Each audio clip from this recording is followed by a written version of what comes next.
Toyda gidiyor mu? Kavak, ya. Çörüğü mü adamda? Ne Muratcan, neye mesele yanıydın sen? Tuğba. Tuğba. Niye mi öyle Tuğba? Ullaka turba. O yerde oylar götürüm olada. Ullaka turba. Şu olaymadan acıyım yine. Devrasa parti. Bir sözlerin aydağında ne mi diyen? Vay Muratcan, şunun edip binlik eli uğrun, teyzenin gelip aydıp korsana var mı? Olalık cevap verenizde, bir ok diyecek olanızda bir gıvrada veredim.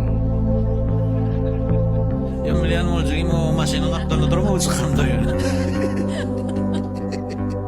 Ömer sen şu an 17 yaşında mı? 17 yaşında.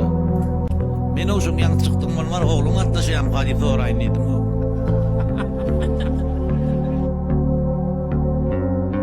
Bir afatta. Evet, şimdi de.